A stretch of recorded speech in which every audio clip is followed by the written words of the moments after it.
El balón quedó dentro del área donde Lisandro López intentó despejar, sin embargo la esférica quedó servida a Fred, quien firmó el 1-0. En el segundo tiempo, al 73, el partido entró en un impasse entre jugadores de ambos equipos que terminó con las expulsiones de Nicolás Aguirre y Wagner. Al 90, Fluminense sufrió otra expulsión cuando Eusebio pateó en la cara a Damián Pérez, que le valió la roja directa por parte del principal paraguayo Antonio Armas. Pese a jugar con 9, los brasileños supieron mantener la ventaja para llevarse sus 3 primeros puntos en la Copa. Y quedan 3 minutos todavía. Se confió, abrió las piernas. Vélez Sarsfield arrancó su paso en el grupo 7 de la Libertadores goleando por 3-0 en casa el Defensor Sporting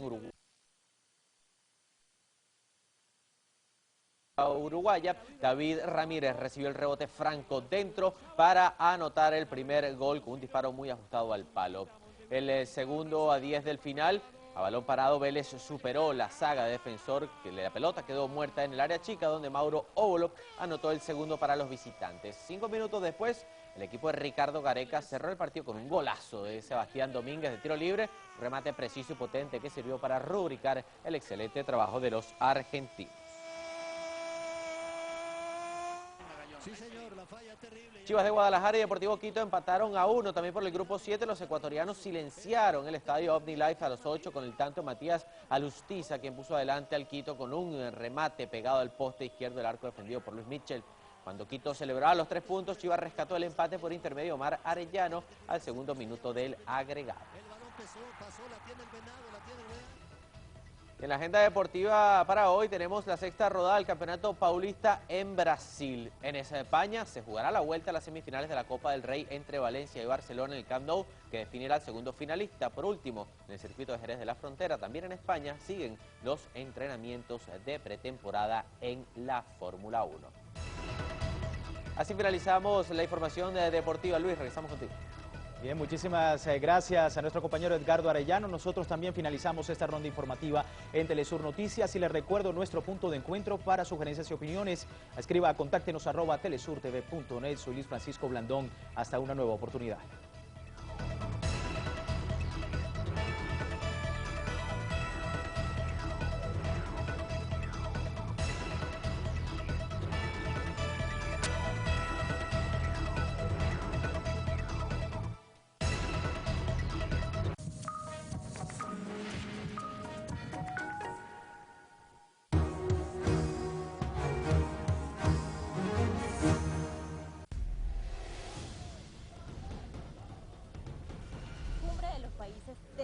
La alternativa bolivariana para las Américas. Se aprobó como primer punto una zona económica que incluirá a pequeños y medianos industriales y también las diferentes formas de organización popular. Este desfile cívico-militar, hoy a 20 años de la rebelión del 4 de febrero de 1992. Conmemoración de aquella rebelión que unió nuevamente al ejército venezolano con su pueblo. Acá en Caracas, cuna del Libertador, Telesur, presente.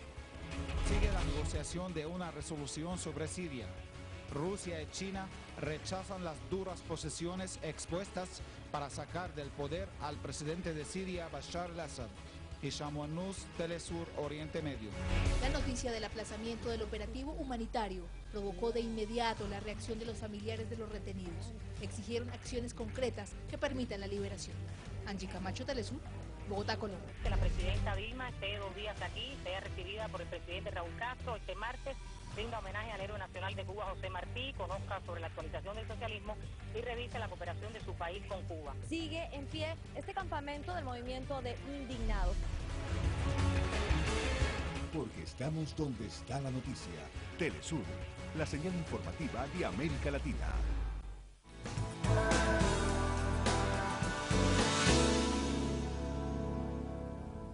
Tú debes ser el cambio que deseas ver en el mundo. Mahatma Gandhi. Existen muchos tipos de contaminación, pero sin duda hay una que es muy particular en su forma de generarse y por ello crece cada vez más. Se trata de la contaminación sónica.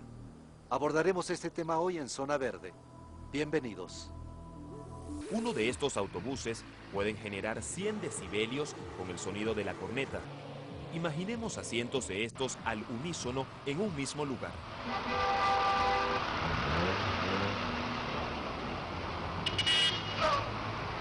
A A esto se le conoce como contaminación sónica o acústica, el exceso de ruido provocado por actividades humanas como el tráfico vehicular, industrias, locales nocturnos, aviones, entre otros. A diferencia de otros tipos de contaminación como la atmosférica, esta no se acumula. Sin embargo, es capaz de alterar las condiciones normales del medio ambiente, con repercusiones negativas en la calidad de vida de los seres humanos si no se controla adecuadamente. La contaminación sónica causada por el ruido excesivo y molesto es un fenómeno que acompaña a los habitantes de las grandes urbes, quienes ven cómo el crecimiento acelerado del parque automotor mundial, estimado en 1.000 millones para el año 2010, y el creciente sector industrial acaban con las esperanzas para un mundo menos hostil. En la actualidad, se estima que el primer factor de contaminación sónica proviene de los vehículos a motor, que se calculan en casi un 80%. El 10% corresponde a las industrias, un 6% a ferrocarriles y el 4% a locales públicos. Según la Organización para la Economía, Cooperación y Desarrollo, 130 millones de personas viven con niveles sonoros superiores a 65 decibeles, que es el límite aceptado por la Organización Mundial de la Salud, y otros 300 millones residen en zonas de incomodidad acústica, es decir, entre 55 y 65 decibeles. Los daños que puede causar la contaminación acústica van más allá de una molestia al momento de percibir el ruido. La exposición constante a ambientes con altos decibeles puede degenerar su capacidad auditiva al punto de perderla en su totalidad. Los estudios indican que la sordera podría aparecer en casos de soportar niveles superiores a 90 decibelios de forma continuada. Pero la contaminación sónica no solo afecta su sistema auditivo, también tiene efectos psicofisiológicos que desmejoran la calidad de vida.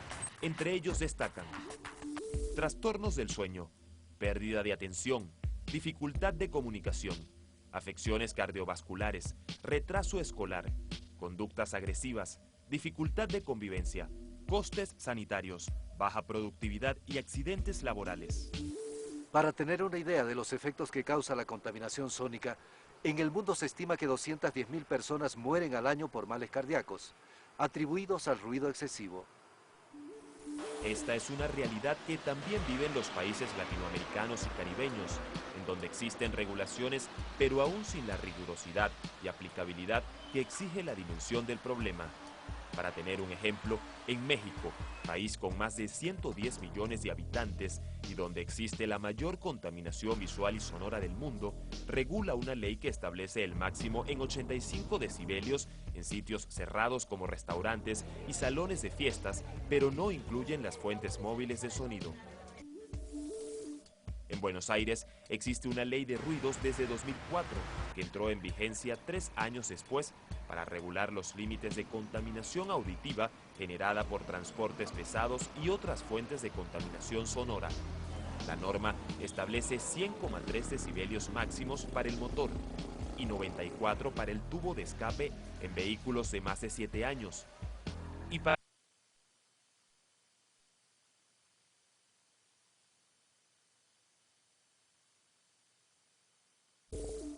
En Colombia también existen leyes que regulan los decibelios en los lugares altamente ruidosos.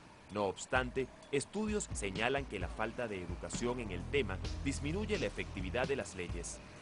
Muchos trabajadores consideran incómodos los protectores auditivos que exigen la ley en las industrias. Además, no en todas las empresas cumplen con el uso de estos implementos. La ciudad de Caracas, en Venezuela, con más de 4 millones de habitantes, distribuidos en 1.930 kilómetros cuadrados, es otra de las capitales de América Latina en donde sus ciudadanos deben soportar el ruido constante que emiten las cornetas de los automóviles.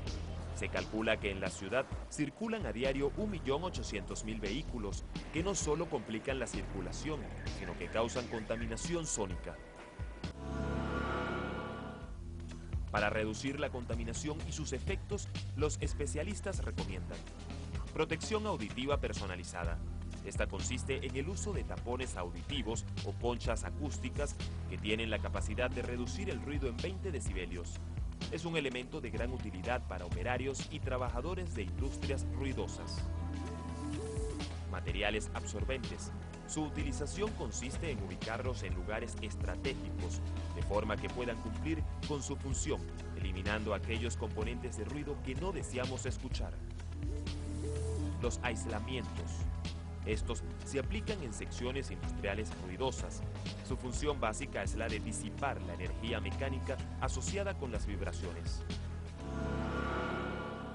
Aunque la contaminación sónica es un fenómeno que afecta directamente a los humanos, estudios señalan que los animales también padecen sus efectos.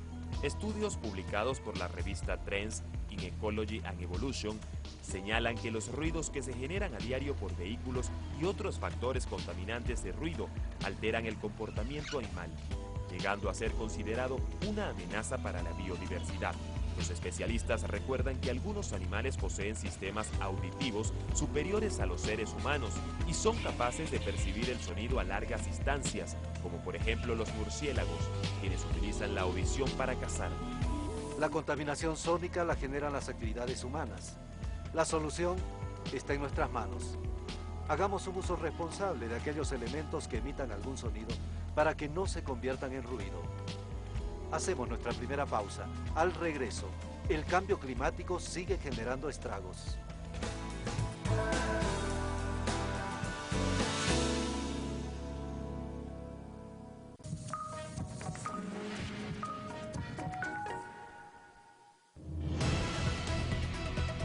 Durante el día, los hechos y sus consecuencias marcan la noticia. Nosotros te ofrecemos las herramientas para comprenderlo. El contexto informativo con visión latinoamericana. Edición central. La noticia más allá de lo que otros pueden ver. Telesur. La señal informativa de América Latina.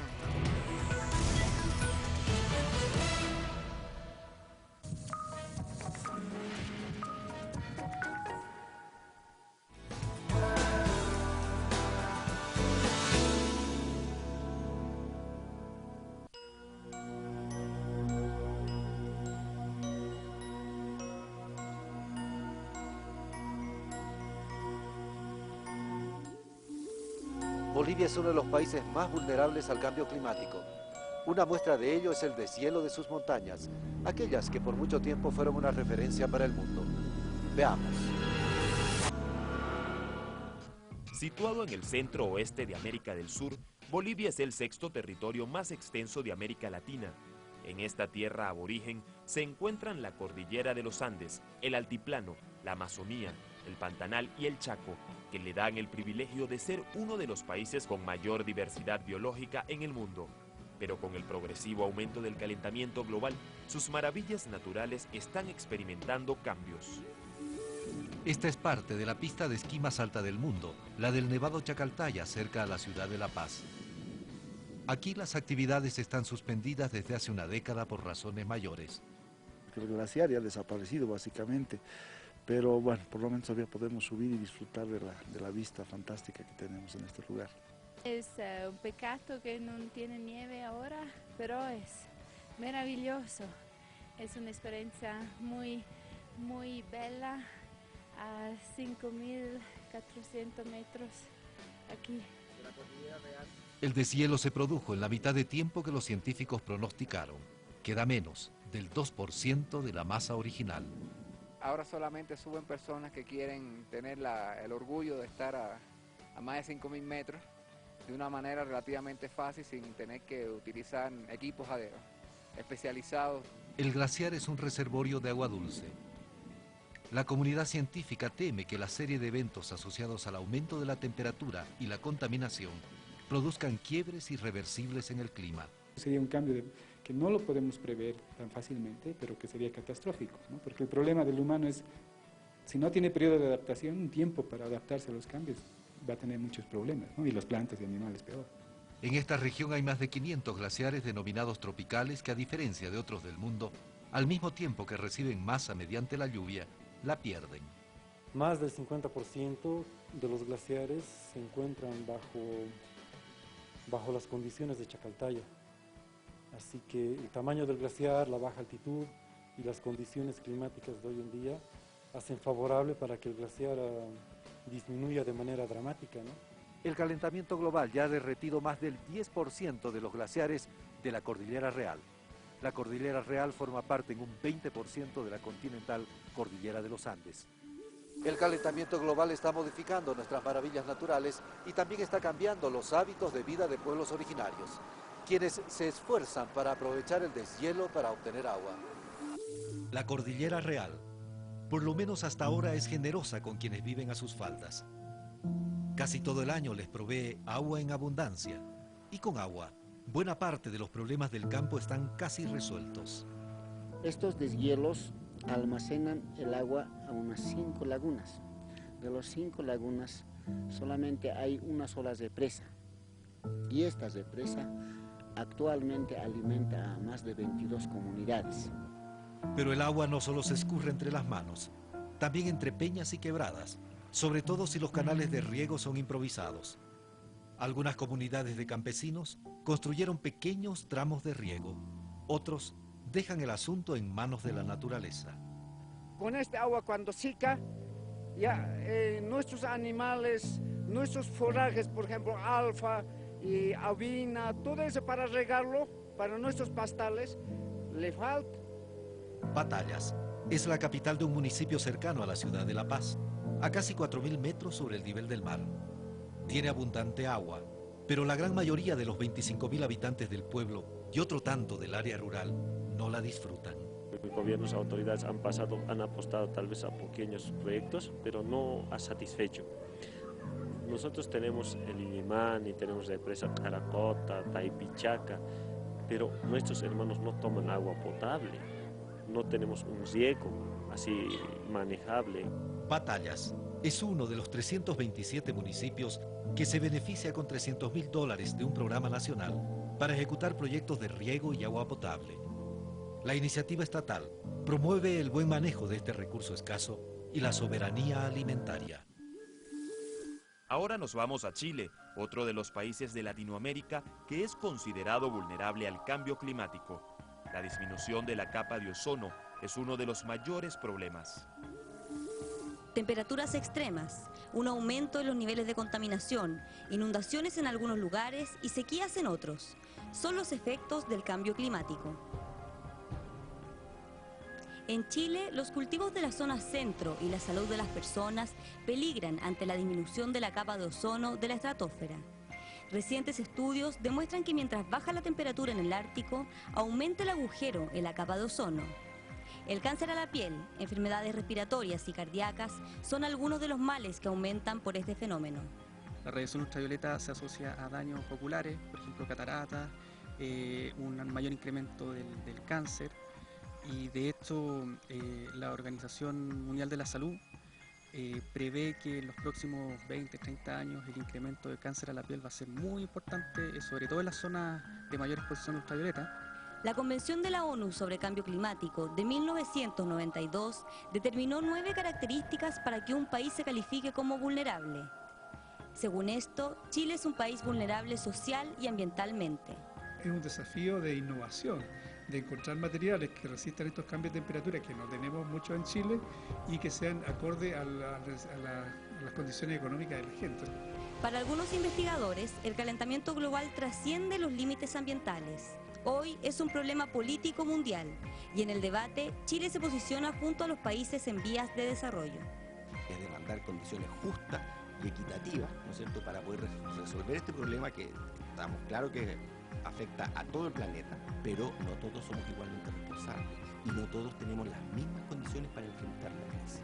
Hace más de 40 años se advirtió sobre el efecto que tendría en el planeta el ritmo depredador de crecimiento que imponía el sistema económico. Han pasado los años y los países no generan los cambios necesarios para desacelerar el calentamiento del planeta. Mientras, el desastre aumenta. Entre noviembre y enero de este año, la zona central de Chile registrará la radiación solar más alta de la última década. Pero el cambio climático no solo está afectando la vida de las personas. Recientemente, un grupo de científicos de Estados Unidos, Perú y Bolivia publicaron un informe de la biodiversidad de la región amazónica andina de Bolivia y Perú, en el que se constata importantes cambios en los ecosistemas, lo que ha afectado la vida de los animales en esta región. El estudio que recoge el comportamiento de la diversidad biológica en los últimos 100 años señala que los cambios han provocado que cientos de especies abandonen su hábitat natural.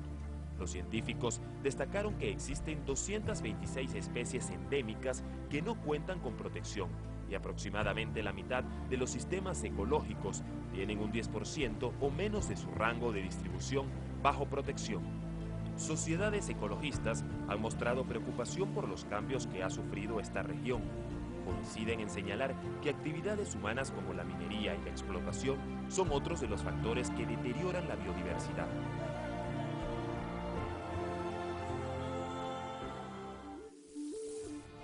Y estos osos pandas han cambiado sus hábitos. Además de los cientos de kilos de bambú que habitualmente consumen, los pandas de la provincia china de Sichuan ahora comen pasteles preparados con harina de soja, de maíz y avena. El cambio en la dieta, según los expertos, obedece a que la fibra de los cereales les proporciona una mayor cantidad de nutrientes necesarios para su subsistencia. Cada uno de los 68 pandas de Sichuan consumen de 3 a 4 tortas al día. Con los osos panda en China hacemos una segunda pausa.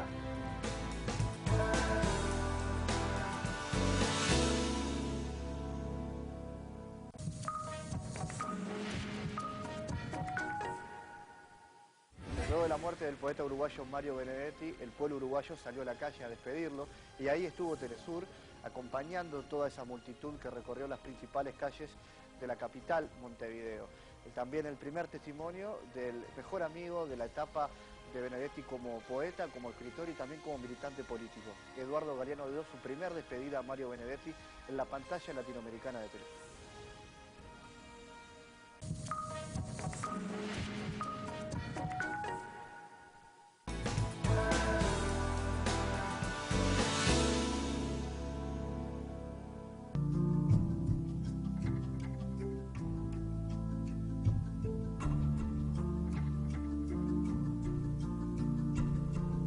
Es imposible hablar de la Amazonía y no recordar los daños que ha sufrido el pulmón vegetal del planeta, producto de la deforestación.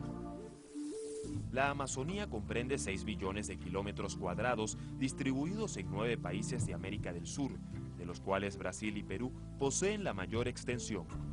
Desde hace varias décadas, su belleza y majestuosidad vienen siendo amenazadas.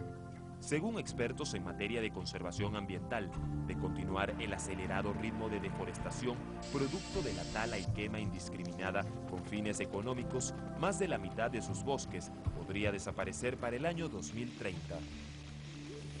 La deforestación amazónica arroja importantes consecuencias como erosión del suelo, contaminación del agua y aire, liberación de dióxido de carbono en la atmósfera, pérdida de biodiversidad por extinción de plantas y animales, incremento de la amenaza de calentamiento de la corteza terrestre, éxodos y destrucción de tribus amazónicas, epidemias de malaria e inundaciones masivas. En los últimos años, la Amazonía peruana ha sido una de las más amenazadas. La cuenca amazónica peruana actualmente tiene más o menos 8 millones de hectáreas ya deforestadas y en la última década viene sufriendo una serie de presiones por diversos tipos de inversiones y actividades que han ido aumentando en los últimos años. La selva amazónica se considera un paraíso para la actividad maderera. En sus bosques existen más de 3.000 especies maderables que son aprovechadas por un grupo importante de empresas privadas. Estudios demuestran que entre 10.000 a 20.000 hectáreas de árboles son explotadas al mes por la industria maderera. A esto se le suma las pérdidas por la tala ilegal. Son muchas las empresas. En el Perú, por lo menos, el sistema es a través de contratos de concesión que se dan ya sea por solicitud o por una oferta pública, pero también algunas comunidades nativas que son titulares de sus tierras pueden solicitar permisos para extraer madera. Entonces, en realidad, pueden haber cientos de titulares de algún tipo de derecho que les permita extraer madera. Ahorita más o menos de la Amazonía peruana hay más de 7 millones de hectáreas que están concesionadas o tienen algún tipo de autorización para realizar actividades de extracción maderera. Proteger la cuenca amazónica significa conservar una de las reservas de agua más grandes del planeta y una exótica variedad de fauna y flora. Y a pesar de la depredación amazónica, aún existen poblaciones aborígenes que no abandonan su forma de vida ancestral.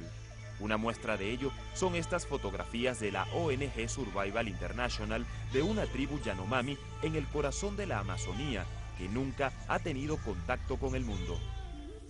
Colombia es otro de los países que ha tenido una disminución significativa de sus bosques. Una problemática que fue reconocida recientemente por el presidente de esa nación.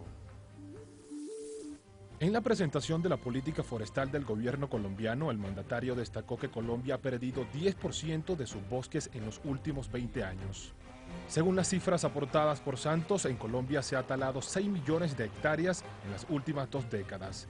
Entre 2005 y 2010 se deforestaron cada año 240.000 metros de zonas boscosas.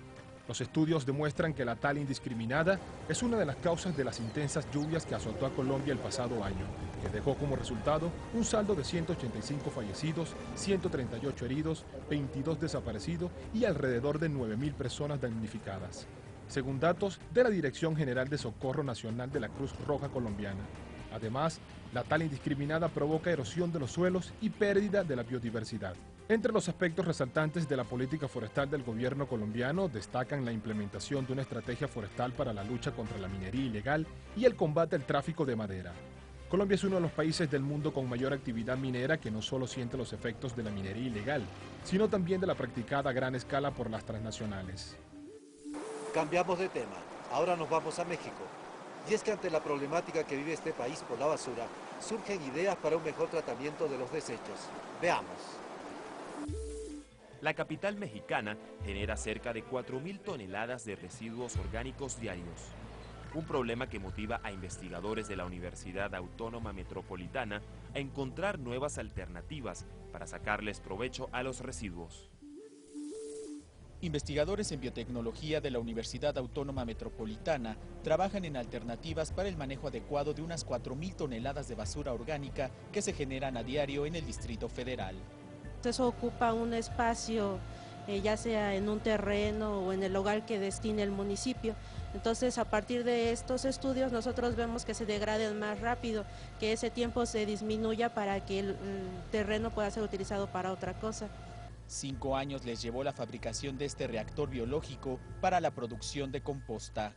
Usan sistemas mecánicos lentos, pero de mucha potencia, para precisamente mover masas de sólidos húmedos, ¿sí?